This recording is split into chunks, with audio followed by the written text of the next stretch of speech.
Yo guys, welcome back to another video. In today's video, I'm going to be previewing Tottenham Hotspur, Liverpool versus Tottenham Hotspur. Obviously that game is tomorrow, and it's a big one for both teams. Liverpool need a win in the Premier League. They just need a win. Obviously we lost last time out to Galatasaray, and we need to get some good form, because this season has been one that I won't forget.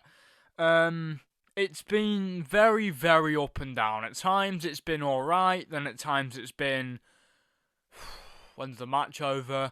Like, you know what I mean? Like, it's not been very good at all. Simply, like, we were meant to win the Premier League again this season.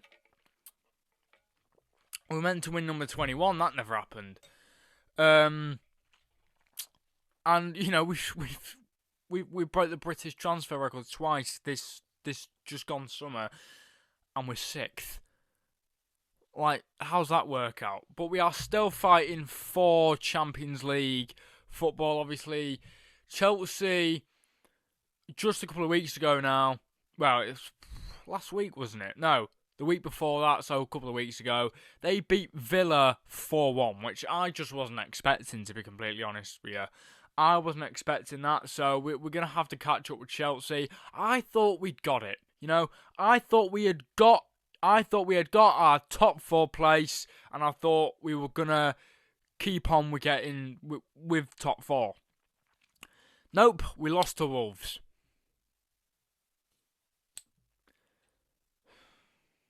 We lost to bloody Wolves. Yeah, we beat West Ham 5-2. The game before that, but we couldn't beat Wolves the week after. So we beat West Ham 5-2, so we were close, about a couple of points behind Aston Villa, who were in 4th at that point. And we went and f***ed it, didn't we? We went and f***ed it. Yeah, we lost 2-1 to Wolves. Anyway, I am here to basically preview the game tomorrow, Liverpool versus Tottenham. Now, it's a big, big game for both sides. As I've said, Liverpool need a win, and if Tottenham lose tomorrow, Igor Tudor could be sacked, and probably will be sacked. Consider, we've got 8 games left. Who are they really going to get in? And don't say Harry Redknapp to me. Don't say the geezer's nearly 80. Like, the geezer's nearly 80. Like, leave the poor man alone. You know, he probably enjoys his weekends. If he goes and manages Spurs, he'll be giving up sitting down, doing his crosswords, watching the catch-up of catchphrase. You know what I mean? Like, he'll be missing out on his Emmerdale and Coronation Street marathon. So, you know, let's not give any pain to Harry Redknapp, considering that he probably enjoys his weekends, and he won't be doing when he goes to manage Spurs, if he goes to manage his Spurs for the last 8 games of the season. But on a serious note, I don't know, like, this might be Igor Tudor's tenure, 4-game tenure so far at Spurs, might be one of the most disastrous football managerial tenures in the history of the sport. It's been woeful. 4 losses in 4 games. 4 losses in 4 bloody games. I think that is absolutely crazy. Like, he came in to be a firefighter manager, and he hasn't fought any fires. He's been RKO'd by all of them. He's been burnt by all the fires. He hasn't fought any fires whatsoever. Like, who thought at Tottenham Hotspur, who thought it was a good idea to appoint this man? Who thought it was a good idea to go, let's get Igor Tudor in? How many seconds has he had? Oh, he's had about 4 seconds. Yeah, go on then. Let's get him in. Who thought that was... It's painful. Who makes the decisions at Tottenham Hotspur Football Club? because that was a painful decision. Like, Spurs fans, in the game against Palace the other week, the Spurs fans left at half time. They genuinely did. We'll go on to the Atletico game in a minute. They genuinely didn't look like they wanted to be there. They genuinely did not look like they wanted to be there. It was crazy. They genuinely did not look like they wanted to be there. We're going to go on to the Atletico Madrid game, which, wow. It's,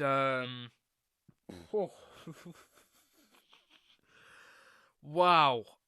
They've been beaten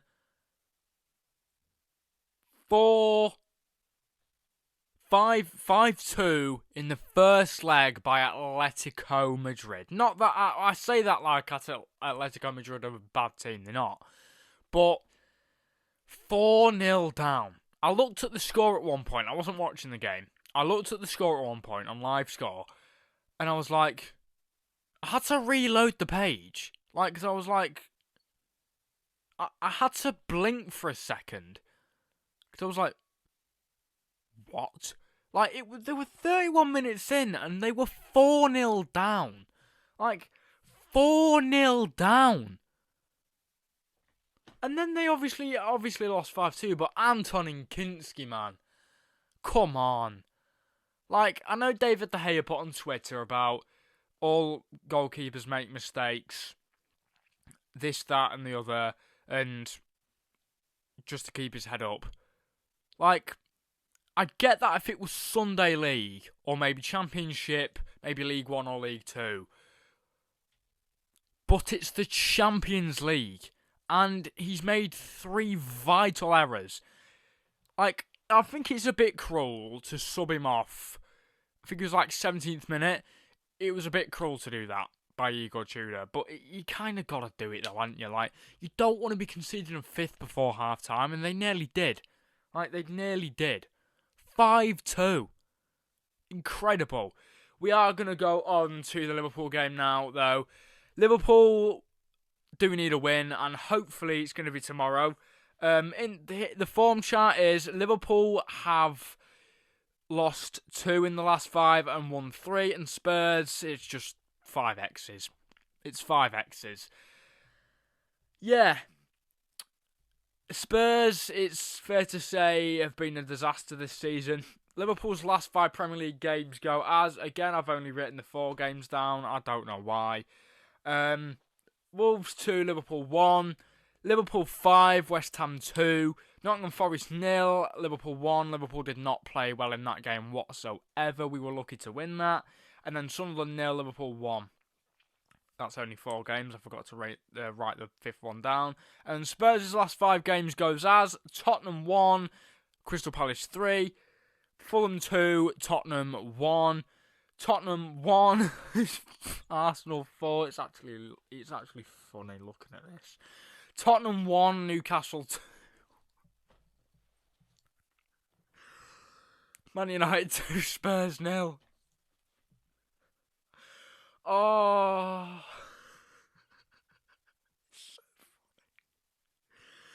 It's actually painfully funny that Spurs fans have been having to go through this for the past 5 weeks. They haven't won a game.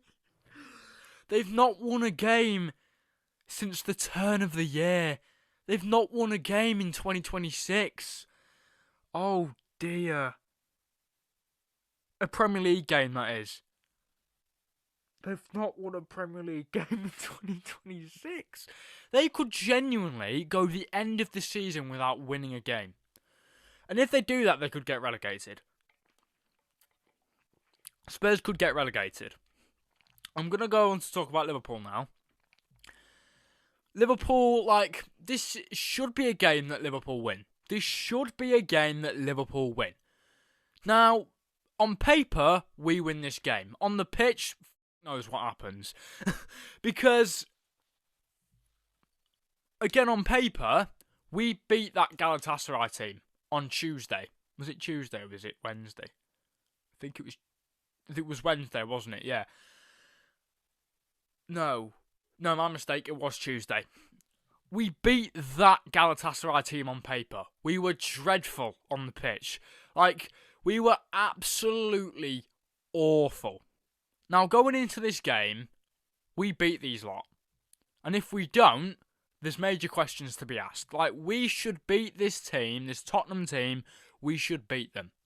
And if we don't, there's problems. I mean, we've known that for ages. But if we don't beat this Spurs team, I'm going to start to get a bit worried. Like, I am nervous for this game. I know every Premier League game this season, every season in fact, will be nerve-wracking because it's the Premier League. You want to win as many games as possible, if not all. But I am genuinely worried about this game tomorrow. I am nervous for it. Like, sitting here now talking about this game, I am shitting bricks. Because you just never know what could happen with this Liverpool team right now. We could lose 2-0 tomorrow. We could genuinely lose 2-0 tomorrow. I'd hate for that to happen, obviously. But, like, we lost to Wolves the other week at the Molineux.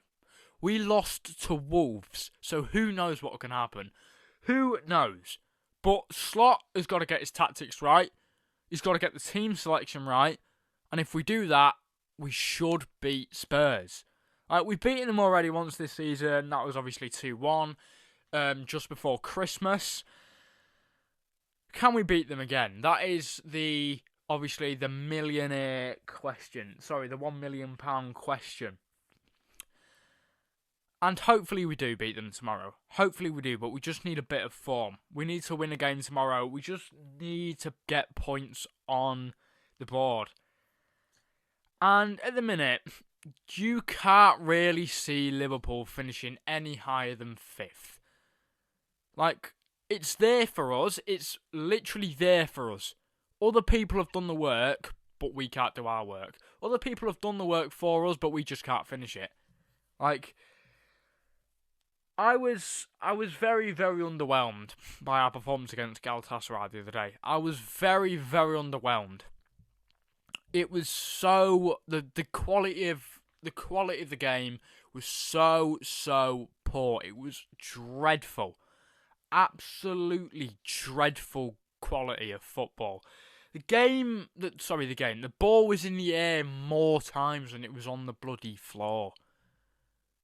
Like, 3 teams lost a Champions League game from England this week. What does that say about our league?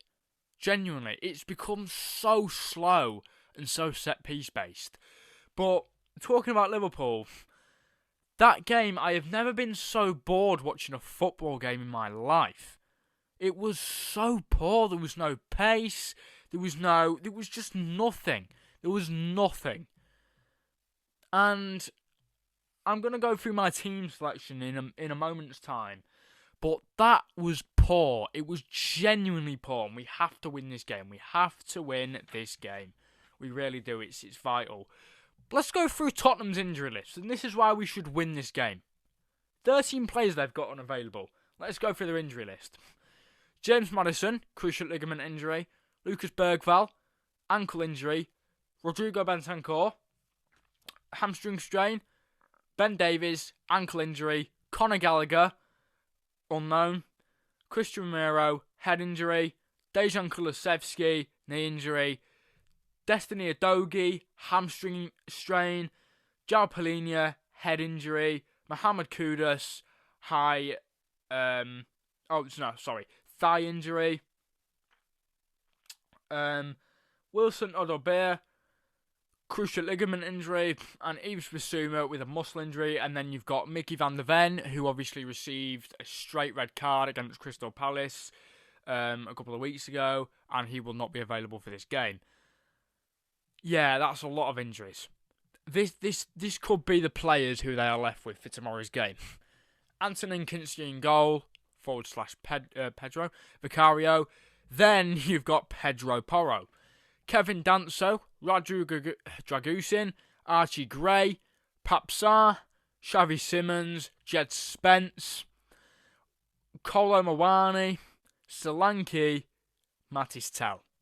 Those are the players that Tottenham could start tomorrow. That's probably the least intimidating squad out of any team in this league currently. That just doesn't scream good team to you, does it? That's an average team at best. I'm going to go through all these players and I'm going to tell you whether they're Championship level or Premier League quality. Anthony Kinski.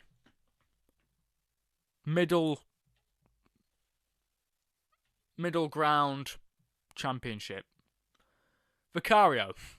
Low-end Premier League. Pedro Porro. Mid-low-end Premier League. I'd probably say Pedro Porro's mid-Premier League. Kevin Danso. Probably say top-tier Championship. Archie Gray. Probably, I think Archie Gray's got Premier League quality in him. I do think Archie is one of the only players in this team that does have Premier League quality. I think he's Premier League quality, and I think he could probably get into Villa's team. Maybe, I don't know. I think he could probably be... Yeah, would it be a backup for Chelsea? That'd be a bit of a controversial one, wouldn't it? But no, I think he'd get into most mid-table Prem teams. I think Archie Gray's got really good quality. Then Papsar, I'd say low-end Premier League. Xavi Simons, mid-table Premier League. I'd say maybe like an Aston Villa or a Brentford. Or maybe an Everton. Jed Spence, mid to low-end Premier League. I think Jed Spence is mid-Premier League. Kolo Muani, mid-Premier League. Solanke, I'd say mid-Premier League. And then Matis Tel is, again, probably mid-Premier League, lower-end Premier League. But there's a lot of players in this team who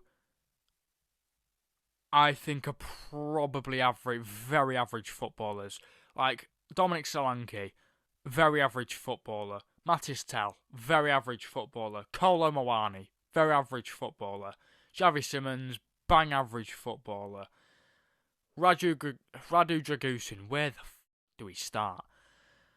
Then you've got Antonin Kinski and Vicario, bad footballers, just really are. Now we're going to go on to my team selection for tomorrow's game. Roll it on. Is that what they say? Roll the graphic. Let's just go. Roll the graphic. So this is now my team selection. And we're going to take you through, obviously going to take you through what my team selection would be for tomorrow's game. This is not a predicted team. This would be my team. Because if it was a predicted team for Arne Slot, then this is how it would go. Well, Gakpo would be in this team. Probably most, well, yeah. You know, I think you know what this team would look like if it was Arne Slot's team. But this is my team to start tomorrow. So we'll start in goal. I think Alisson's injured still. So George Mamadashvili starts in goal for Liverpool. Now, I'm not quite sure about this one. Because he played all right against Galatasaray the other day. But there weren't a lot he had to do, in my opinion. I don't think Galatasaray got in the final third a lot, and I don't think he was really challenged that much. He made a decent save at one point, but I don't know. Is George Mamadashvili good enough, to take the baton from Queeveen Kelleher? I genuinely think selling Queeveen Kelleher might have been one of the worst decisions that Liverpool made last summer. Like, awful decision. There's no way he's a second choice goalkeeper, but if we'd have kept him for the future, I reckon he might have been kicking Alisson out of this team this season, in my opinion. Great goalkeeper is Queeveen. But George Mamadashvili does start in my team, basically because Alisson's injured. But Alisson has been a bit rocky lately. He's been bit on the eye, you know what I mean? Not been very good. Let's just say that. And then your defensive four, Jeremy Frimpong, I would be starting at right back because obviously Conor Bradley is out injured. And I think Joe Gomez was started at right back on Tuesday, which really baffled me considering we had Frimpong in this selection on the bench. And then I think he subbed him off, subbed him on for Mo Salah, and Frimpong played the game at right wing. It really baffled me considering that Frimpong's a right back and he's a really good right back. He's got a lot of pace down that side. But yeah, I'd definitely be starting Frimpong at right back because Joe Gomez I just don't think is good enough, to be honest. And yeah, he's a bit... Sometimes Joe Gomez can be really good, but then there's other times where he can be woeful, like awful. But yeah, I do think that Frimpong should start this game. Then Van Dijk, that's a no-brainer. That is just a no-brainer. I've put Van Dijk and Konate in the wrong positions on the paper. But Van Dijk does start. Sorry, no. We should... now. Right, we'll go Konate first. So Konate starts. Not a great display the other day. Not a great display at all. You'd maybe question starting him in this game, but we don't really have any other option other than Joe Gomez. But I think Konate is better than Joe Gomez, so I would be starting Konate in this team. But he had a really bad display the other day. And then next to Konate, partnering him will be Virgil van Dijk. I think he will start next to Konate tomorrow. Konate, this is one credit I'd give to Virgil van Dijk. He has been picking up the pieces at times this season for Kerkez and Konate. Konate has been woeful at times this season, and he's been picking up the pieces for both. And I think there's a lot of people who underestimate his impact. Like, I'm talking about rival fans.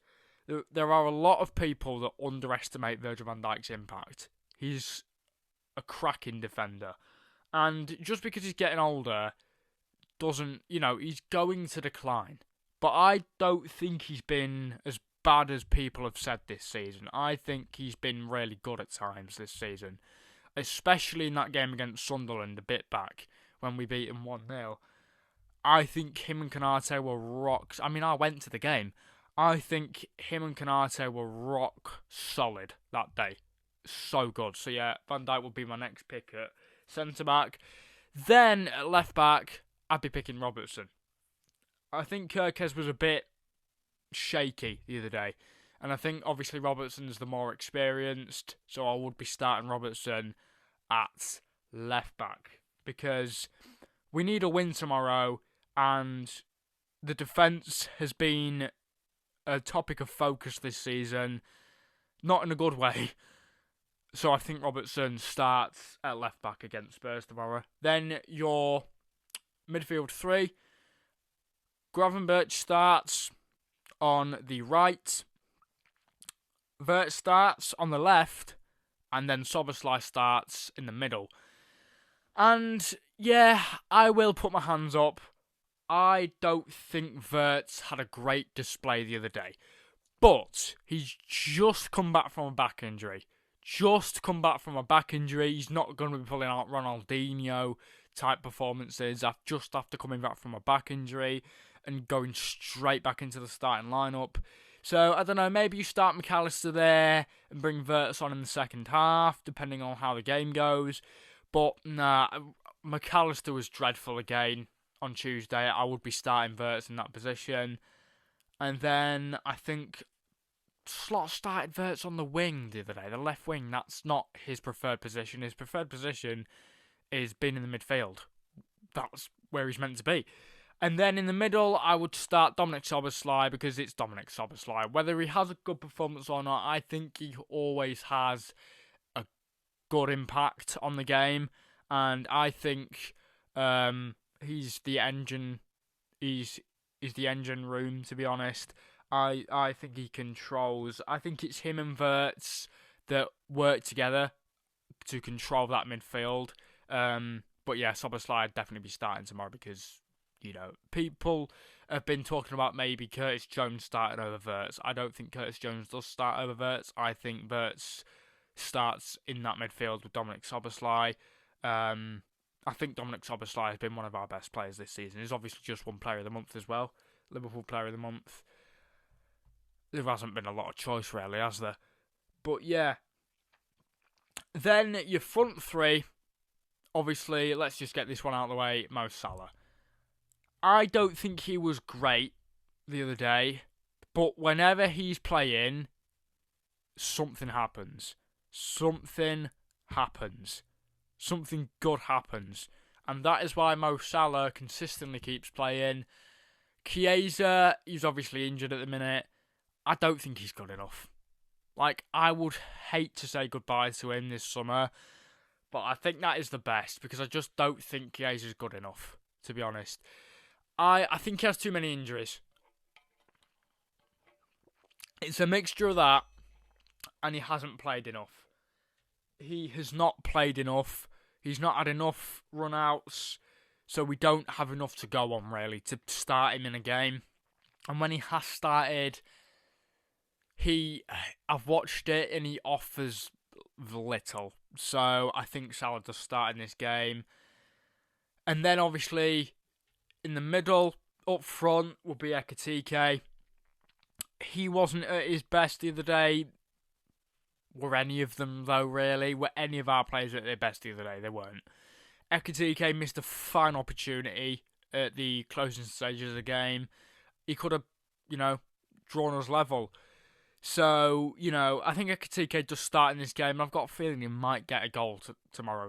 I've got a feeling he's going to get a goal tomorrow. So, yeah, Ekitike starts up front for me. And then, on the left, it's Rio Engamoa. Rio Engamoa starts every single day of the year. If I see Cody Gakpo start in that team tomorrow, I'll just start punching stuff. Because he does not deserve a start in this team. I've said it before, I don't think he's good enough. Neither do any of the Liverpool fan base, really. Not that we don't like him, we just don't think he's good enough. Like, when he's playing, he frustrates me so much. He frustrates me so much. So, that's why I'm starting Rio at left wing tomorrow. And yeah, I think Rio does start, because in that game against Wolves in the FA Cup, he was so good on that wing. He was just, every time he got the ball, he did something with it. Whether that was dribbling in the box or passing to a player, he did everything correct in that FA Cup game. And that's why he starts for me in this team. I don't know what to say to Arne Slot if he's looked at that performance and gone, Rio doesn't get a start. Rio starts tomorrow. Rio starts tomorrow. Like, Rio just does start tomorrow. It's a no-brainer. He does just start tomorrow. Yeah, that is my team selection for tomorrow's game. If you did a bit of a different type of content there. Hoping to do more of these.